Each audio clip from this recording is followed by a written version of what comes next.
Ove videe zna biti teško raditi jer se dese mjeseci gdje nema punog zanimljivog da izlazi. Ovo ne da nije takav mjesec, nego mi izgleda da je ovo jedan od najjačih mjeseci za Netflix u njegovoj povijesti, a i Disney ima jednog asa u rukavu. Ajmo sad. Za vas mlade, nekada se filmovi i serije nisu streamali, nego si ih išao posuditi u nešto nalik knjižnicama. Ali ovo su bili knjižnice za filmove. Serija uglavnom nije bilo, to si morao loviti na seriji, to si morao loviti na televiziji, ali to je sasvim druga priča. I onda bi petkom ili subotom išao u videoklub, tako se to zvalo, i nadao se da će imati baš taj film koji si se nadao pogledati taj vikend. Bilo je to doba velikih nesigurnosti, ali i otkrivanja filmova koje inače sam ne bi nikad pogledao, a sve zato što je omot bio fora. Ali nekako smo preživjeli ova nesigurna vremena i evo nas sada. U jednom takvom videoklubu je smještana radnja serije Blockbuster. Blockbuster je inače bio najpoznatiji američki videoklub lanac i naravno da je propao u eksploziji streaming servisa i ovdje pratimo zgode i nezgode ljudi koji su tu zaposleni u posljednjem Blockbusteru u cijeloj Americi. Kako preživljavaju? Kako u biti preživljava jedna firmica čiji poslovni model je vrijeme pregazilo odavno? Ovo ću sigurno pratiti sa ženom. Ekipa koja je radila na ovoj seriji je radila i na Superstoru i Brooklyn Nine-Nine i nadam se jednom lijepom, ajmo reći, ljubavnom pismu filmovima. Regularnim putem ja sigurno ne bi znao da se Enola Holmes 2 radi, a kamoli da stiže na Netflix tako brzo. Srećom, ja pratim Henrya Cavilla na Instagramu, pa sam saznao da ću ga moći još negdje gledati dok čekam novog Witchera, Highlandera, Supermana i Jamesa Bonda. I ako vam pada na pamet neko bolji za Jamesa Bonda, napišite mi u komentare i znajte da ćete biti u krivu jer nema nikog boljeg. Problem kod originalne Enola Jones mi je bilo što ona često priča u kameru. Kod Deadpoola mi to nije smetalo, ovdje mi jako smeta, a Millie Bobby Brown mi to ne izvodi tako elegantno. I vjerujem da ćemo toga isto dobiti u nastavku gdje ona postaje detektivka for hire, freelancerica, jer dobije svoj prvi slučaj gdje mora pronaći neku izgubljenu djevojčicu, a u pozadini naravno je to sve puno veća zavjera, ali najvažnija stvar u cijeloj priči je da će za to trebati pomoć starijeg brata Sherlocka, kojeg ovdje naravno glumi naš Henry. Tako da računam da bi Henry ovdje mogao dobiti malo veću minutažu nego što je imao u originalu, a to je, složit ćete se sa mnom, jako lijepa stvar. A lijepa stvar je i Surfshark VPN, kojim možete otključati filmove i serije koji su nedostupni vašoj regiji i ušparati na nekim web shopovima i aviokartama. Jer je svijet nepošteno mjesto i nemaju sve zemlje iste cijene. Surfshark VPN zamaskira vašu IP adresu pa se možete prikazati kao da dolazite iz neke druge zemlje svijeta. I zato uzmite Surfshark i otključajte puni potencijal vašeg streaming servisa. Na Surfshark VPN se možete spojiti preko neograničenog broja uređaja, svi u kući mogu imati Surfshark, a ako iz bilo kojeg razloga niste zadovoljni, možete dobiti povrat novaca u prvih 30 dana korištenja. Ali nećete biti nezadovoljni jer klikom na link s mojim kodom dobijete 83% popusta i 3 mjeseca mukte. Time i vi ušparate i pomognete mom kanalu u isto vrijeme. I velika vam hvala na tome.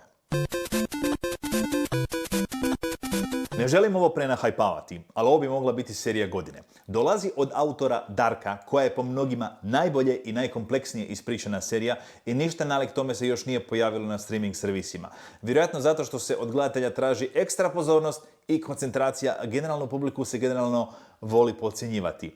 I plus, ovakvu seriju je bilo jako teško za napraviti dobro. I nadam se da u slučaju 1899. nastavljamo istim trendom. Radnja će biti smještena u toj godini, 1899. Pratimo jedan brod koji prelazi Atlantik iz Europe u Ameriku, krcat je migranata koji se nadaju boljem životu, putovanje je bilo mirno, sve dok ne nalete na jedan prazan brod i tada im se životi pretvaraju u noćnu moru i jedva čekam ovo vidjeti. Autori su najavili puno više akcije nego u Darku i serija će biti na engleskom, tako da stvarno očekujem da ovo bude jedan globalni hit.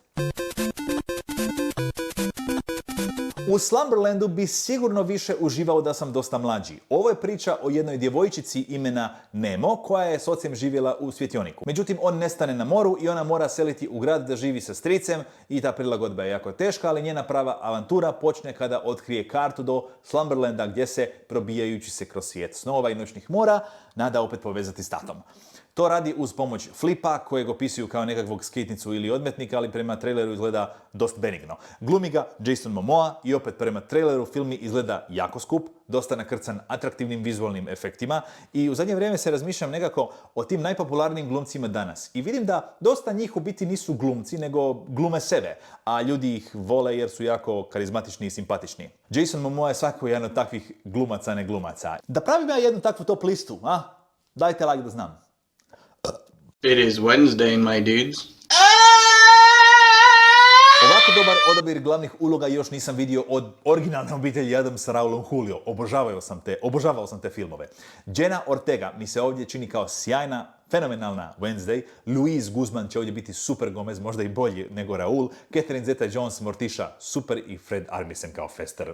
Čak će se i Christina Ricci ovdje pojavljivati. Ovdje naglasak neće biti toliko na cijeloj obitelji, nego samo na Wednesday, koja kreće u novu školu, bude joj se nekakve nadnaravne moći i ne. Ovo nije kopija Harrya Pottera, bit će to i dalje horor komedija radi koje volimo Adamsovce.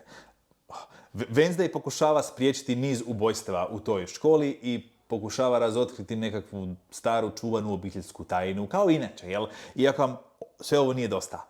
Seriju reživa Tim Burton i muziku radi Danny Elfman. Znači, otkrite tajne zdravlja i dugovječnosti uz Chrisa Hemswortha. Još jedan glumac, ne glumac. Znači, ova lista se radi sama od sebe.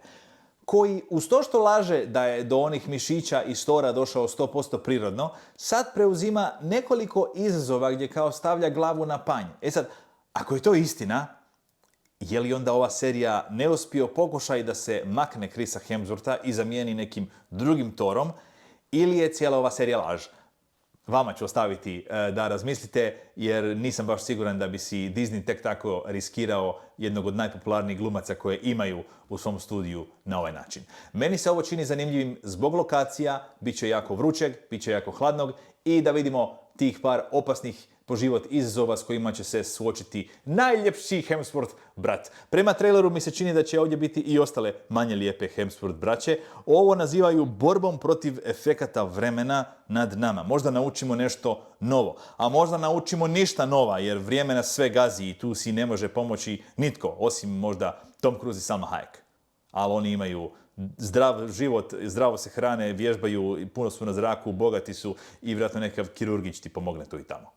A vaše prijedloge mi slobodno napišite u komentare što vi planirate gledati u 11. mjesecu na streaming servisima. Ulovite Surfshark dok akcija traje i vidimo se u sljedećem videu. Hvala lepa, laku noć.